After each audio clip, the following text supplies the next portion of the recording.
के ख़िलाफ़ कॉन्स्पिरेसीज़ करती हैं।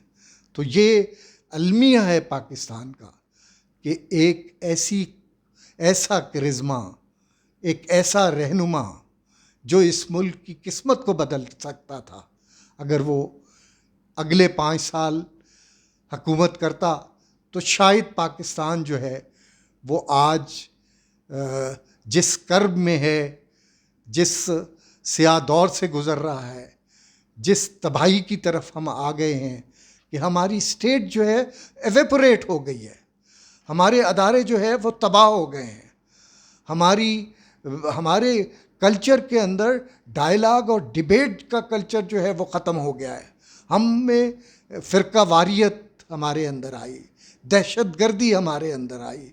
हमने दहशतगर्दों को जो है वो पॉलिटिक्स को कमज़ोर करने के लिए हमने दहशतगर्द तंजीमों को इस्तेमाल किया। तो ये दौर जो है भुट्टो के जाने के बाद, भुट्टो को एलिमिनेट करने के बाद, वो क़ुव्वतें, आमराना क़ुव्वतें जो हैं, उन्होंने पाकिस्तान को एक ऐसे अज़ाब में मुब्तला कर दिया कि आज भी पाकिस्तान जो है वो मुश्किलों में है। पाकिस्तान के अवाम मुश्किलात में हैं, पाकिस्तान के किसान मुश्किल में हैं, पाकिस्तान में गुर्बत जो है वो बहुत नीचे चली गई है कि हमारे यहाँ अब जो है हम बीमारी का मुकाबला नहीं कर सकते, हम कोरोना का मुकाबला नहीं कर सकते। हमारे ऊपर ऐसे हुक्मरान मुसल्लत कर दिए गए हैं जो सेलेक्टेड हैं, जिनमें सलाहियत नहीं है, जो मुल्क चला नहीं सकते, जिन्होंने मुल्क का बेड़ा गर्क कर दिया है। तो ये सूरत हाल जो है वो इस मुल्क में उन क़ुव्वतों की वजह से है जो इस मुल्क को जमहूरी रास्तों से हटाना चाहते हैं। आखिरी बात कि पीपल्स पार्टी ने का बहुत बड़ा हिस्टोरिक रोल है। पीपल्स पार्टी आज भी अवामी उमंगों की इंस्पिरेशन है। पीपल्स पार्टी ने तमाम फ़ौजी हुक्मरानों के दौर में, अथॉरिटेरियन रूल्स में, हमेशा इस्टेब्लिशमेंट को चैलेंज किया, जदोजहद की। ये वाहिद पार्टी है जिसके कारकुनों ने ज़ियाउल हक की आमिराना और शफ़ाकाना हुकूमत का मुकाबला किया। गैलोस पे गए, फांसियाँ दी गई पॉलिटिकल कारकुनों को, 80,000 से ज़्यादा कारकुनों को कोड़े मारे गए। मुझे याद है कैंप जेल जब लाहौर में हमें कोड़े मारे जा रहे थे, तो मुझे एक जेलर ने, जो मेरे हाथ बांध रहा था टिकटी के ऊपर, मुझे उसने कहा, सहाफ़ी हो तुसी, ज़रा हिम्मत के साथ काम लेना, हिम्मत से कोड़े खाना। उसने कहा कि यहाँ पे मैंने इन्हीं दिनों में कई दौर देखे हैं कि टिकटिकी के ऊपर 18 साल के बच्चे को जब टिकटिकी पे बांधा गया तो वो नारे, जब उस पर 15 कोड़े उसको पड़े, जब उस पर कोड़ा पड़ता था वो जिए भुट्टो का नारा लगाता था। तो ये जो जज्बा है, ये जो कमिटमेंट है, ये कमिटमेंट पीपल्स पार्टी के कारकुनों में है। ग्रास रूट लेवल पे पीपल्स पार्टी का कारकुन आज भी जमहूरियत के साथ अपनी लाजवाल जो एक कमिटमेंट है वो आज भी वो निभा रहा है। तो मैं समझता हूँ कि पाकिस्तान के अंदर इस तवील स्याह दौर और स्याह रात में अगर रोशनी की कोई उम्मीद है पॉलिटिकली, तो वो पीपल्स पार्टी है। पीपल्स पार्टी की क़यादत ने जो कुर्बानियाँ दी हैं, दुनिया की तारीख़ में उन कुर्बानियों की कोई मिसाल नहीं है कि पूरा ख़ानदान जो है वो अपनी कमिटमेंट को निभाते हुए जो है वो शहीद हुए।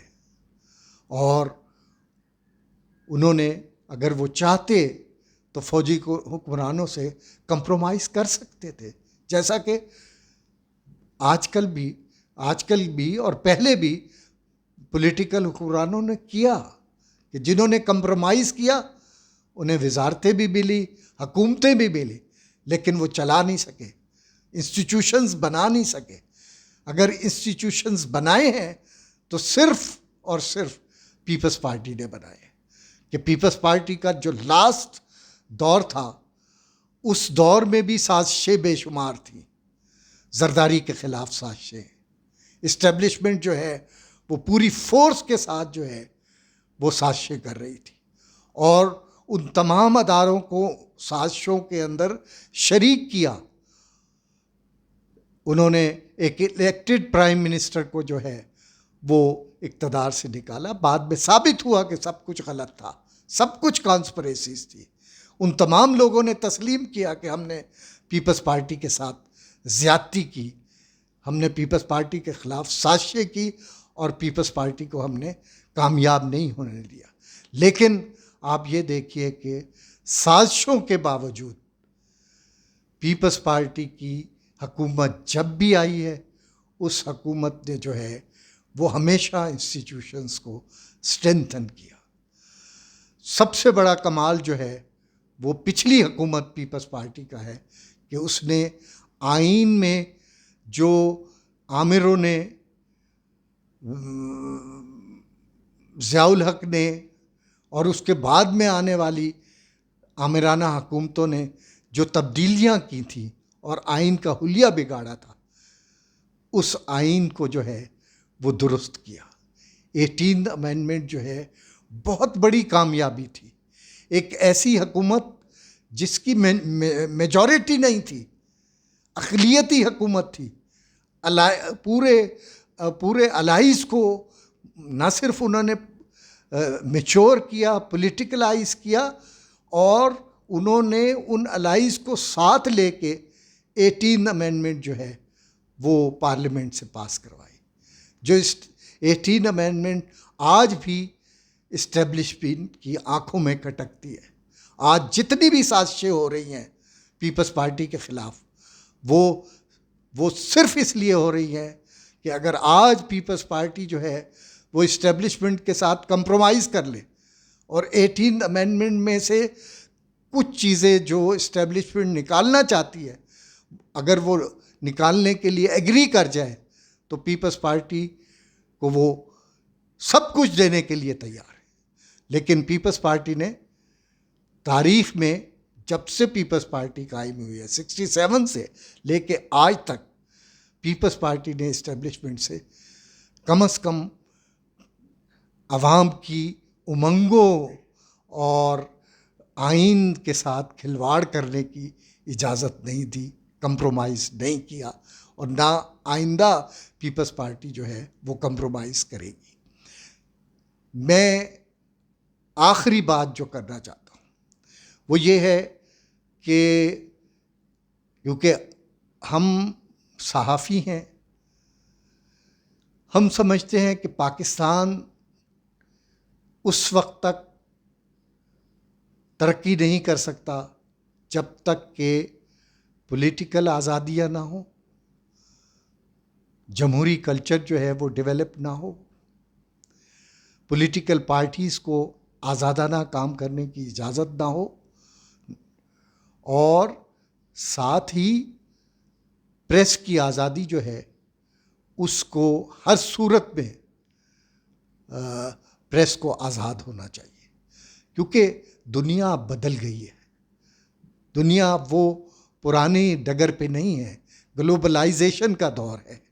अब अगर आप पाबंदियां लगाएंगे तो इंटरनेट के ज़रिए पूरी दुनिया, सोशल मीडिया इतना एक्टिव है कि कोई चीज़ छुप नहीं सकती, पूरी दुनिया में चली जाती है।